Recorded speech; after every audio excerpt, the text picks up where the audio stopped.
जय श्री राम सभी भक्तों को, जय माता की। फिर एक नई वीडियो के साथ हाजिर हो गए हैं और आज की जो हमारी वीडियो है, इसमें आप बताइए कि हनुमान जी की पूजा करने से हमें क्या प्राप्त होता है?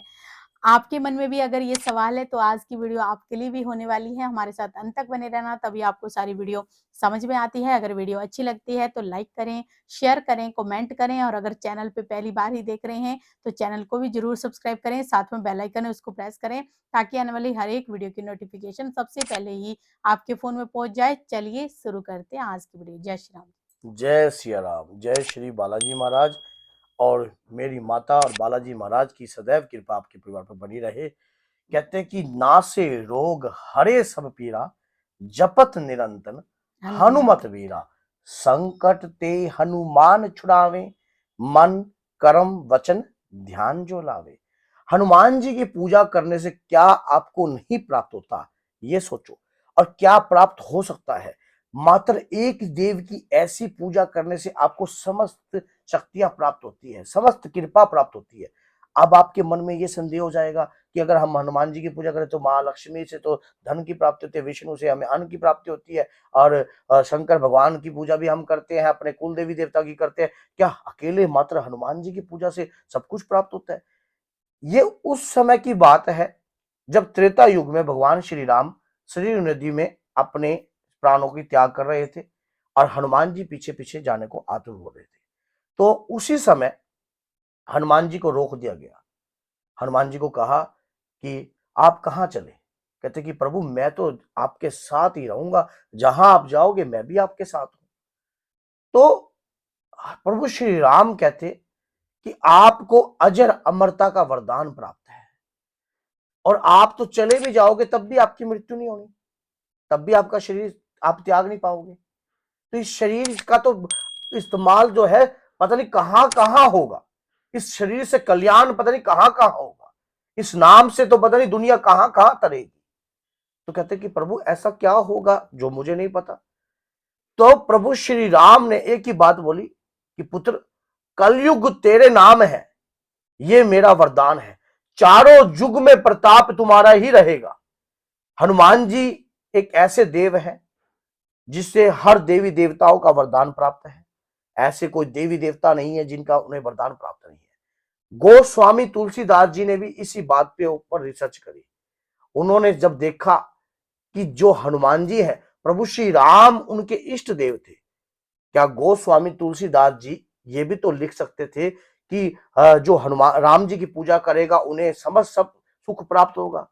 तो उन्होंने हनुमान चालीसा में एक विशेष तौर पर बात क्यों लिखी कि और देवता चितना धरिए, हनुमत से ही सर्व सुख करिए। मतलब और देवता क्यों चित्त में क्यों नहीं रखना, हनुमान जी से ही सब सुख क्यों प्राप्त होंगे। कहा जाता है कि गोस्वामी तुलसीदास जी एक सिद्ध पुरुष है। उन्होंने जो भी साक्षात प्रभु के दर्शन कर रखे हैं, साक्षात आपको पता है हनुमान जी के माध्यम से ही प्रभु श्री राम के दर्शन करे थे। तो उसी प्रकार से सोचिए, और राम जी की कृपा को दिलवाने वाले भी हनुमान जी थे। प्रभु श्री राम के कष्टों को धोने वाले भी हनुमान जी थे। माता सीता को शोक मुक्त करने वाले भी हनुमान जी थे। सुग्रीव जैसे महाराजा को, महाबली को और बाली जैसे को परास्त करने वाले भी हनुमान जी थे। रावण जैसे को एक ही मुग्धर वार में मूर्छित करने वाले भी हनुमान जी थे। भविष्य को भगवान के शरणागत बनाने वाले भी हनुमान जी थे। तो हनुमान जी ने ऐसा कौन सा कार्य है जो इस धरती पर रहकर आज तक ना किया हो। हनुमान जी एक ऐसे देव है, अगर उनकी पूजा याचना करने से, कहते हैं कि गोस्वामी तुलसीदास जी ने हनुमान चालीसा में ही सब कुछ स्पष्टीकरण किया है। उन्होंने कहा है कि जो यह पढ़े हनुमान चालीसा, होए सिद्ध साखी गौरी सा। और जो है मतलब कोई भी हनुमान चालीसा पढ़े, इस हनुमान चालीसा को कोई भी पढ़ सकता है, या गंधर्व किन्नर या कोई छोटे भी, बड़े सब छोटे बड़े हर व्यक्ति, बूढ़े सब जैसा भी व्यक्ति हो, हनुमान चालीसा कोई भी पढ़े, हनुमान जी की कृपा उन सबको प्राप्त होगी। अगर हनुमान जी की कृपा प्राप्त है तो भगवान श्री राम की यह बात असत्य नहीं हो सकती कि पुत्र कलयुग तेरे नाम है, ये मेरा वरदान है। ये कैसे असत्य कर सकते हो आप इस चीज को? हनुमान जी की पूजा करने से आपको वो शक्तियां प्राप्त होंगी। अभी तो मैं उस चैप्टर तक गया ही नहीं, आपको इतना ही मैं बता रहा हूं। पहली बात तो हनुमान जी अतुलित बल के धाम है, जिनकी बल की कोई सीमा ही नहीं है। एक व्यक्ति होता है जैसे कि उनके बल की सीमा होती है, जैसे कि किसी में 100 हाथियों का बल है, किसी में 10 हाथियों का बल है, किसी में ये है। तो हनुमान जी की कोई बल की सीमा ही नहीं थी, कोई एक बल का आकार ही नहीं था। वो बल ही निराकार है जो साक्षात शंकर का अवतार है। तो ऐसे देव की पूजा करने से आपके ऊपर बल की जो कृपा है वो प्राप्त होगी। फिर उसके बाद भक्ति। भक्ति। इनके पास 2 उपाधि और है, भक्त शिरोमणि और वीर शिरोमणि। इनके जैसा वीर इस धरती पर नहीं पैदा हुआ, इनके जैसा भक्त इस धरती पर नहीं पैदा हुआ। और दूसरी बात ये कि आप सोचो, अगर कहीं पर भक्ति रस के प्याले के नाम आते हैं तो हनुमान जी का नाम प्रभु श्री राम के साथ हर बार आता है। जहां जहां राम का नाम है वहां मेरे बाबा का अपने आप ही काम है। बगैर राम के हनुमान अधूरे हैं और बगैर हनुमान के राम अधूरे हैं। तो आप सोचो कि दोनों की कृपा प्राप्त होती है, माता की कृपा प्राप्त होती है। और एक बात और है, अष्ट सिद्ध नवनिधि के दाता, अष्ट सिद्धियों की कृपा आपके ऊपर, उनकी कृपा का आसरा आपके ऊपर प्राप्त हो जाता है। उनका एक तनिक मात्र सा एक जीरा होता है ना, जीरा, जीरे से भी छोटा होता है एक राई का दाना, राई से भी छोटा होता है एक उसका मिट्टी का खसखस का दाना। ऐसी कृपा भी अगर अष्ट सिद्धियों की आपके ऊपर आने लग गई तो आपके ऊपर अपने आप ही हनुमान जी की कृपा हो गई। जब हनुमान जी की कृपा का इतना सा भी अंश आपके अंदर समाने लग गया, आपके बच्चों के अंदर समाने लग गया, तो क्यों नहीं बाबा की कृपा आपके ऊपर मानी जाएगी?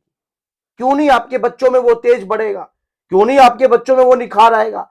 अकेला हनुमान जी की पूजा करने से सब कृपा प्राप्त होती है। हम ये नहीं कहते कि किसी और देवी देवताओं की पूजा ना कीजिए, क्योंकि जैसी जिसकी भावना प्रभु वैसा ही फल दे। और क्योंकि भगवान, आपको पता है कि एक बार भगवान श्री कृष्ण ने गोस्वामी तुलसीदास जी को दर्शन दिए, तो तुलसीदास जी ने एक ही बात बोला कि तुलसी मस्तक तब झुके जब धनुष बाण लियो रहा। एक ही, आपको पता है श्री हरि विष्णु के 2 अवतार ये सामने हैं, तो उन्होंने वही तो वही है और वही वही है, लेकिन जिस स्वरूप से प्रेम है पूजा उसी को जाता है जिसके हृदय में जो बसता है। हृदय का भाई है भाई, ये यहाँ का मैटर है ना, यहाँ का मैटर थोड़ा है। यहाँ का मैटर तो स्वार्थ से छना हुआ होता है, ये मैटर यहाँ का हो गया। जब दिल का मैटर हो जाता है ना, जब अंदर की आवाज जिससे जुड़ जाती है तो कृपा वहीं से आती है। अब चाहे माँ किसी की माँ दुर्गा से है, माँ काली से है, हम ये नहीं कहते कि और माँ और बाबा अलग नहीं है। ये बात भी आपको मैं बता रहा हूं। कभी आप सोचो कि माँ अलग है और बाबा अलग है, नहीं नहीं नहीं, नहीं, नहीं। कभी मत सोचना। ऐसे कौन से माँ बाप हैं जो अपने पुत्र की मानता नहीं चाहते? क्या माँ दुर्गा अपने पुत्र की मानता नहीं चाहेगी?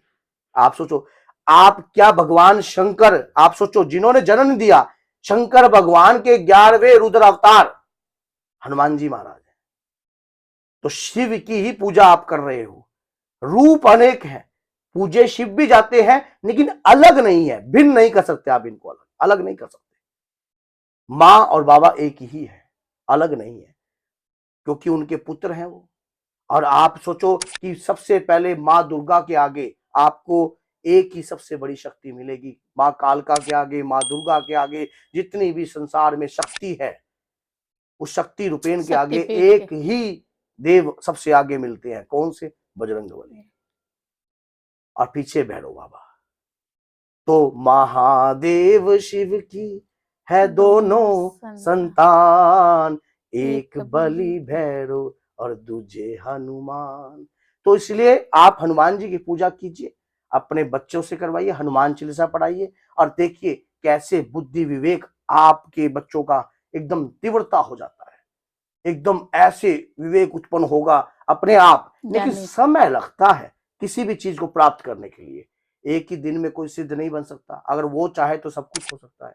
जिस प्रकार से मन चाही होती नहीं, प्रभु चाही तत्काल। प्रभु के चाहने से सब काम तत्काल हो सकते हैं। आपके चाहने या मेरे चाहने से कुछ नहीं, उनके चाहने से। तो ज्यादा बड़ी वीडियो हो जाएगी इसलिए, और वीडियो को देखकर अपने तक सीमित ना कीजिए, इसको अधिक से अधिक शेयर कीजिए, ताकि क्या पता कोई और एक भक्त बाबा का बन जाए। हमारा प्रयास भी और आपका प्रयास भी दोनों मिल जाए। तो बोलिए जय सीताराम, जय श्री बालाजी।